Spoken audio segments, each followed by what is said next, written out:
Hmm, Baik, hari ini kita akan membahas tentang audiens gitu. Jadi pendengar storytelling gitu kan. Jadi storytelling itu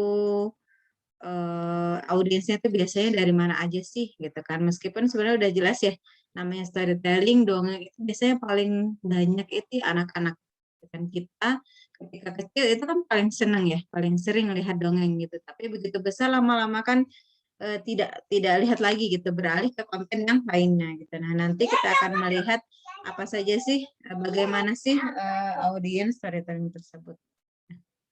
Oke, nah jadi apa sih yang dimaksud dengan audiens gitu kan?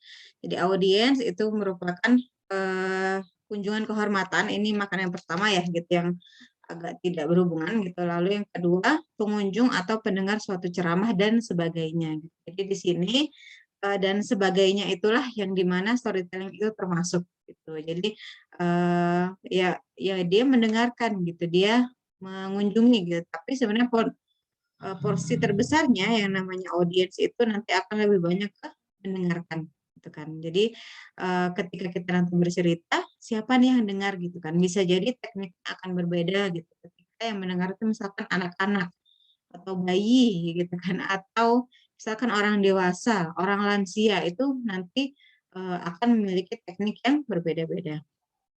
Nah, jadi yang namanya audience storytelling merupakan pengunjung atau pendengar storytelling. Jadi ya mereka yang mengunjungi bisa jadi kan eh, ketika di acaranya offline, jadi akan mengunjungi lalu mendengar. Jadi melihat dan mendengar gitu kan. Atau juga mendengar saja bisa melalui podcast, radio. Kalau dulu tuh ada drama radio ya mereka hanya mendengar saja gitu kan. Cuma kalau sekarang namanya media yang hanya berupa audio kan sangat sedikit ya. Kebanyakan tuh berupa audio visual gitu. Jadi ya kita melihat juga, mendengar juga. Gitu. Nah, menurut Basudewa, storytelling itu dapat meningkatkan dan membangun rasa empati audiens terhadap orang lain gitu. Jadi, kalau misalkan kita mendengar ceramah, bisa jadi kita tidak memiliki rasa empati atau mendengar kuliah seperti ini. Belum tentu kita memiliki rasa empati gitu kan. Terbangun rasa empatinya. Tapi ketika kita mendengarkan storytelling, maka nantinya storytelling tersebut itu bisa meningkatkan atau membangun rasa empati. Jadi kita ikut larut ke dalam ceritanya. Nah, jadi yang dimaksud dengan empati itu merupakan kemampuan seseorang untuk mengerti dan memahami perasaan dan emosi orang lain, serta kemampuan untuk membayangkan diri sendiri mengalami perasaan yang sama dengan orang tersebut. Jadi ketika memang suatu cerita itu bagus, kita yang mendengarkan itu kayak juga merasa ikut. Jadi ketika diceritakan lagi di gunung, kita kayak berasa di gunung. Ketika diceritakan itu sedang di laut, maka kita kayak serasa sedang di laut juga. Gitu. Jadi eh, adanya terbangun rasa empati tersebut gitu dengan media ini storytelling. Nah, jadi ada beberapa komponen yang mempengaruhi empati. Jadi empati itu tidak terbangun begitu saja ya. Mentang-mentang apa namanya, oh ceritanya menyentuh gitu, terus itu terbangun rasa empatinya. Gitu. Tapi ada beberapa faktor gitu kan. Yang pertama di sini faktor kognitif. Gitu. Jadi memang kita bisa mencerna dengan otak kita, itu maksudnya apa? Dengan logika kita gitu kan. Tidak ada unsur kognitif yang masuk di sini. Gitu.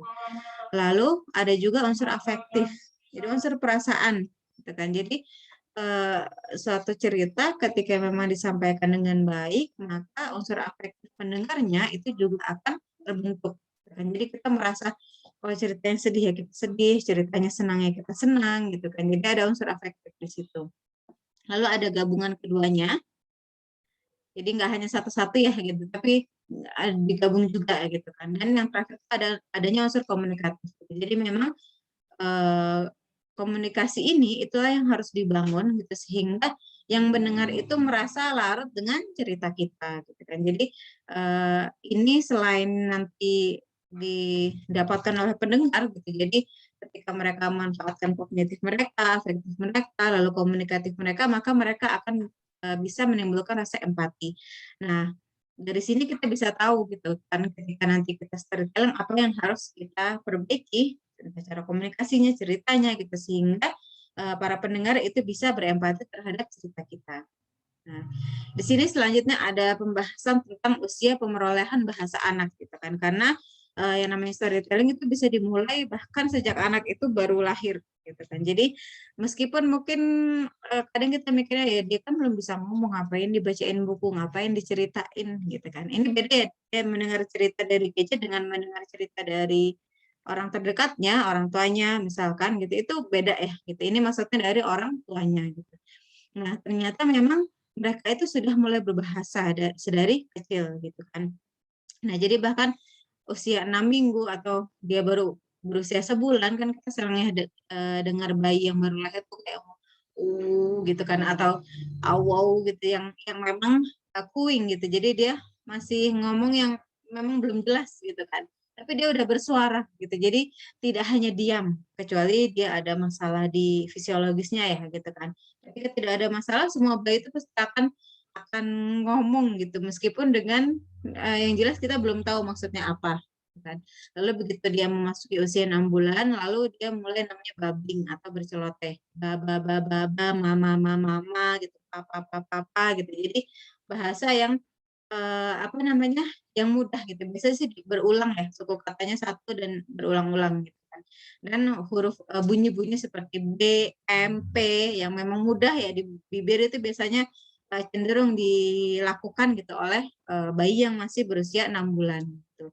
Lalu dia semakin berkembang gitu kan, semakin ada satu, dua bisa ngomong papa, mama, bisa ngomong mama, makan gitu kan, mimi, minum gitu. Itu usia setahun atau satu tahun setengah itu mulai bisa gitu kan.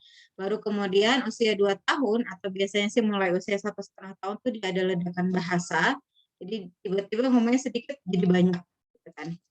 Jadi banyak sehingga dia bisa mulai ngomong berbentuk kalimat gitu. Jadi mau makan gitu kan. Aku sedih gitu, aku apa gitu kan. Jadi mulai bisa 2 kata gitu kan. Nah, jadi bahkan sampai 4 tahun nanti dia kemampuan berbicara, berbahasanya semakin sempurna gitu. Jadi nanti ya misalkan kalian ada yang jadi ibu gitu kan. Di sini ya ini suatu hal ini sebenarnya ada yang lebih rinci ya dari ini. Ini termasuk yang sangat sederhana gitu kan. Jadi tahu nih kapan sih anak tuh mulai berbahasa gitu, kapan kita mulai harus curiga kenapa dia belum ngomong gitu kan. Gitu. Nah, jadi dari sini kita bisa ngerti gitu kan bahwa karena mereka sudah berbahasa sedari kecil, kita juga bisa menceritakan sesuatu itu ya dari kecil gitu kan. Jadi tidak harus menunggu tunggu dia bisa ngomong baru dibacain cerita, baru dikasih buku gitu. Ternyata enggak gitu, harus dari kecil. Nah, di sini adalah rekomendasi penerapan strategi dongeng gitu kan menurut Said dan Budiman Jaya. Di sini 50% gitu kan itu strategi dongeng yang bagus tuh pada usia 0 sampai 4 bulan gitu. Di mana mereka sebenarnya ngomong apa berceloteh aja belum bisa gitu kan. Tapi di usia tersebut dia mulai bisa melihat gitu kan, mulai bisa mendengar gitu kan, mulai bisa megang-megang gitu. Di situ sebenarnya strategi yang paling baik untuk mendongeng gitu. Lalu sisanya 30% 4 sampai 8 tahun gitu kan. Jadi ini kayaknya tahun ya, maaf ya. Jadi kayaknya tahun deh bukan bulan gitu kan. Jadi ini 0 sampai 4 tahun gitu kan. Jadi maka dari itu sampai usia 4 tahun itu penting gitu untuk membacakan sesuatu bagi anak-anak gitu kan. Jadi tidak hanya ya gadget itu salah satu opsi gitu, tapi kalau saya sih akhirnya pengalaman saya gadget itu akan tidak terlalu berpengaruh buruknya ketika anak itu sudah bisa ngomong dikasihnya. Kalau dia belum bisa ngomong sama sekali dikasih kemungkinan besar gitu kan nanti dia akan speech delay gitu. Nah, jadi di sini 50% 0 sampai 4 tahun gitu. Jadi memang peran orang tua di sini sangat besar gitu untuk mendongengkan. Karena kita tidak mungkin memanggil pendongeng gitu, atau orang yang bisa ngedongengin setiap hari gitu. Ini kan sebaiknya setiap hari gitu meskipun cuma 10 menit, 15 menit gitu, tapi sebaiknya dilakukan secara rutin gitu.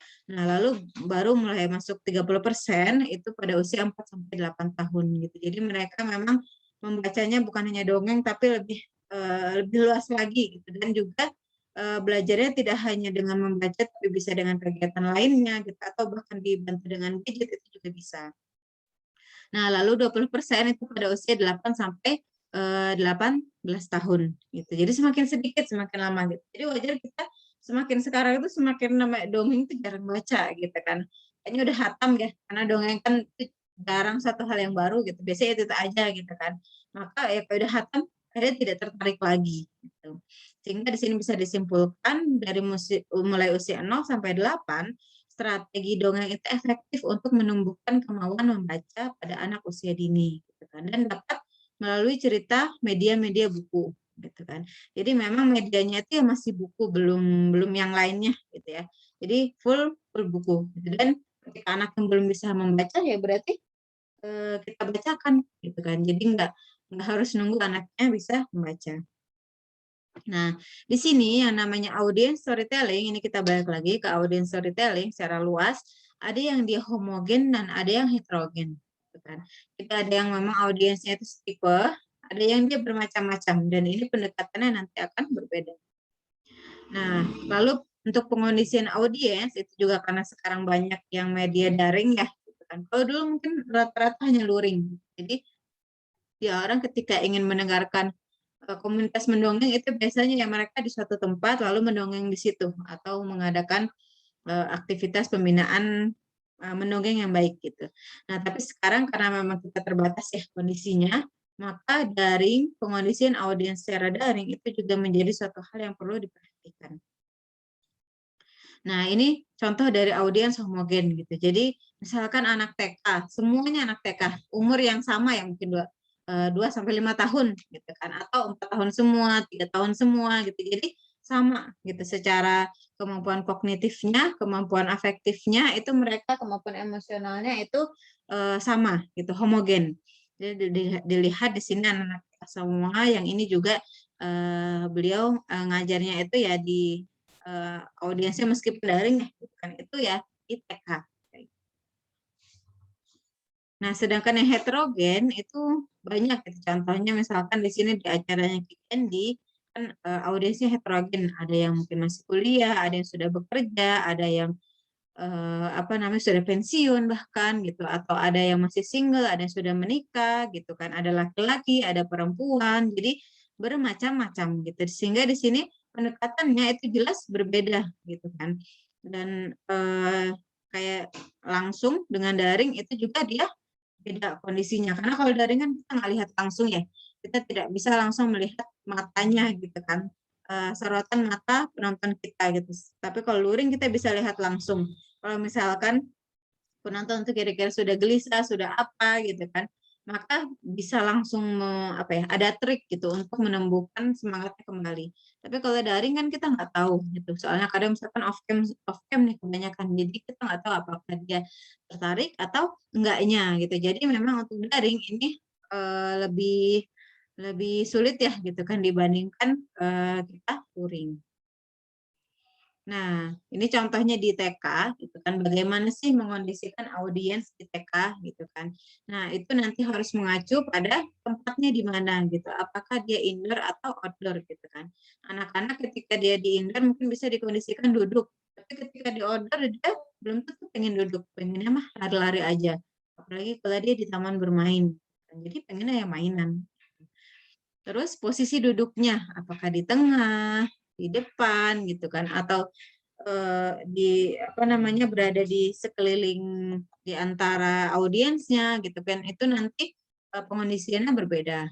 Lalu bahasanya, apakah dia bahasa Indonesia, bahasa Jerman, bahasa Korea, itu kan nanti kan dari segi intonasi, dari segi pemilihan diksi, kosakata itu kan jelas beda ya. Kita tidak bisa disamakan. Mungkin kalau di sini ada yang, karena saya sering ya ngelihat anak saya nonton YouTube gitu kan, ketika misalkan saya lihat channel Pinkfong atau channel Little Angel misalkan, dalam bahasa Inggris, dalam bahasa Indonesia, dalam bahasa Korea ternyata beda-beda pemilihan kosakatanya, pemilihan apa namanya, pemilihan intonasinya itu ternyata beda-beda meskipun ya konten ceritanya sama ya, videonya sama.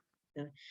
Lalu intonasi pendongengnya harus seperti apa gitu, apakah mau sedang dalam kondisi diam gitu kan, atau semangat, atau dia mengagetkan gitu kan, itu nanti naik naik turunnya itu juga harus diatur gitu.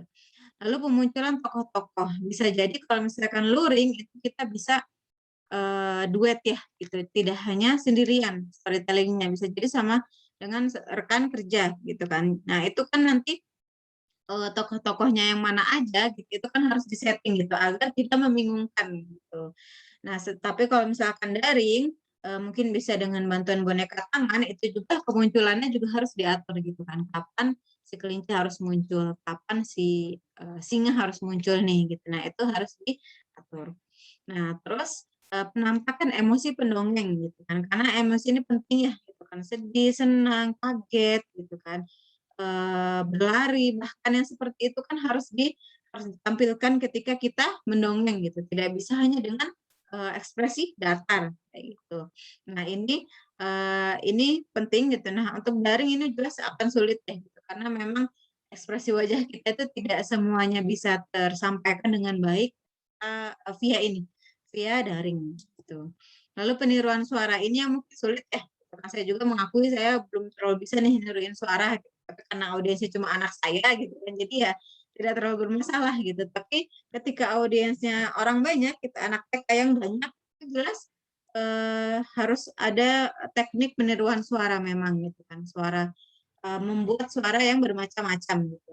Kalau dulu kita kenal ada yang namanya profesi apa namanya pengisi suara gitu kan yang memang cukup populer ya karena kan dulu film zaman dulu itu audionya nggak bisa langsung masuk ke rekaman, belum tentu bisa langsung masuk dengan baik audionya. Kalau sekarang kan teknologi sudah bagus jadi mereka rekaman ya suaranya pun bisa sekaligus masuk gitu dengan suara si aktor atau artis aslinya. Nah, kalau dulu ya harus dengan pengisi suara gitu di manapun ya di dunia ini gitu kan, misalkan tahun 80-an, tahun 70-an tuh masih masih dengan pengisi suara gitu.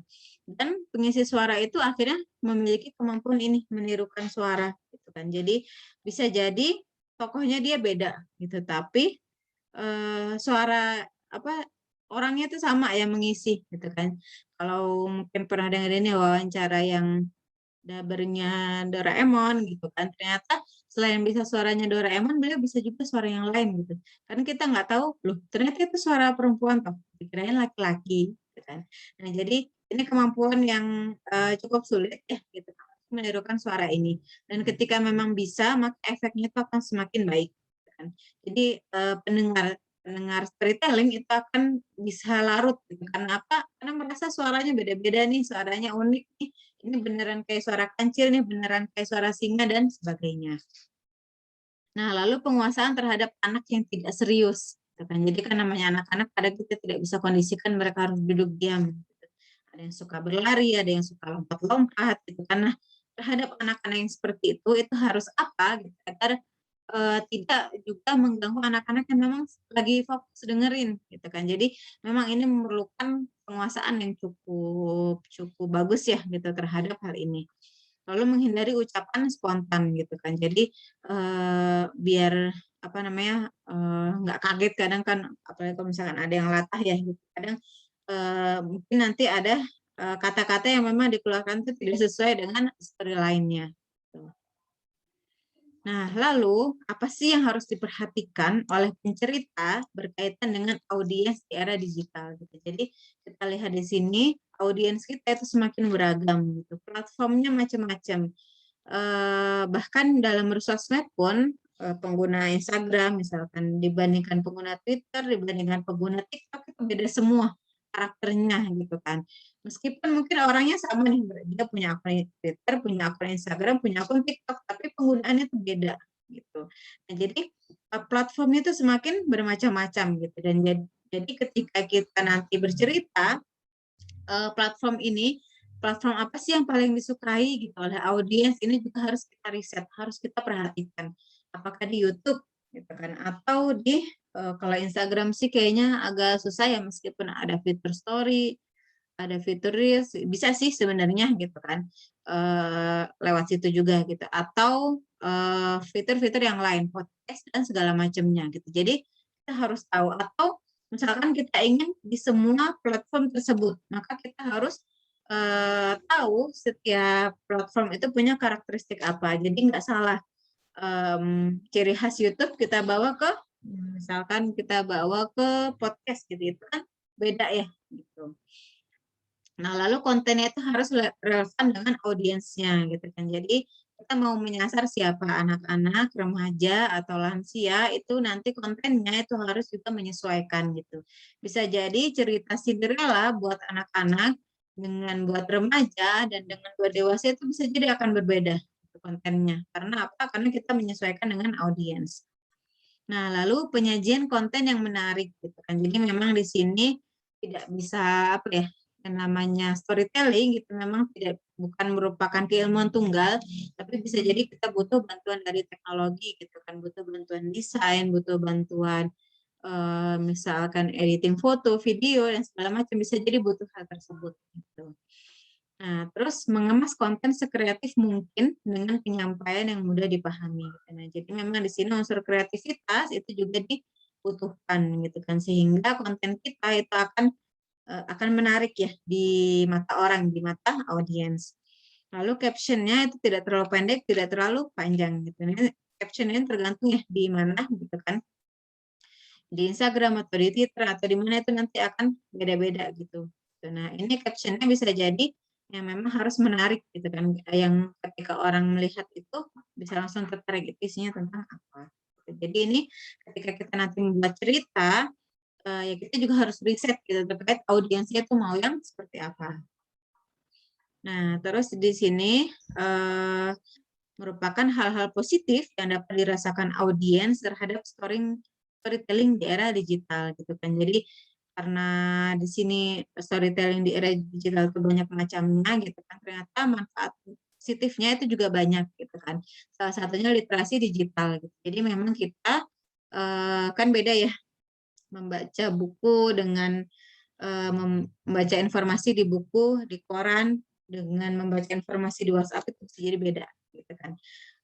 Orang yang bahkan mungkin sudah profesor bisa jadi ketika membaca hoax itu tertarik gitu kan dan menganggap itu beneran gitu. Karena apa?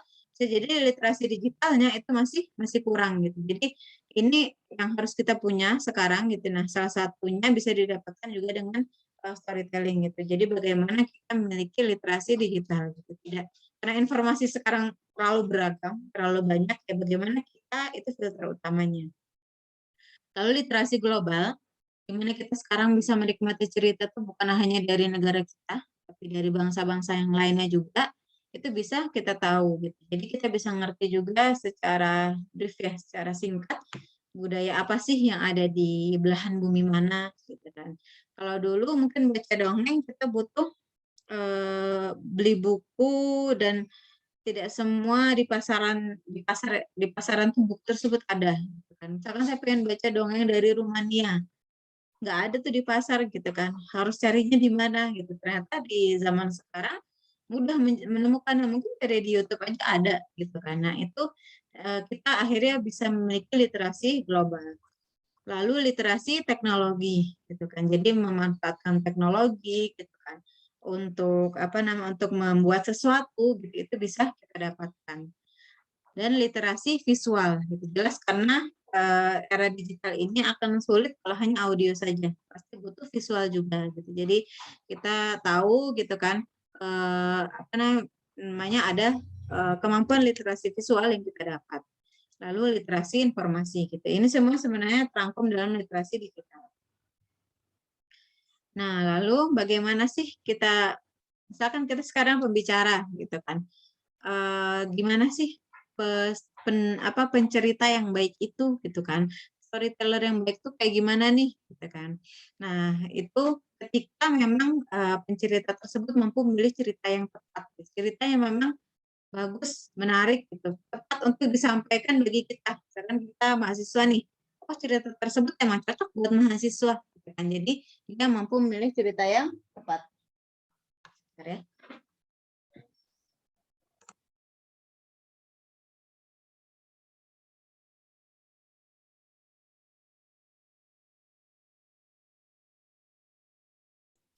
Nah, lalu yang kedua menguasai cerita. Jadi dia tahu ceritanya seperti apa gitu, detail-detailnya. Nanti habis ini akan muncul bagian apa, cerita apa gitu kan. Jadi nggak lupa, tidak menghafal ya, tapi memang memahami ceritanya.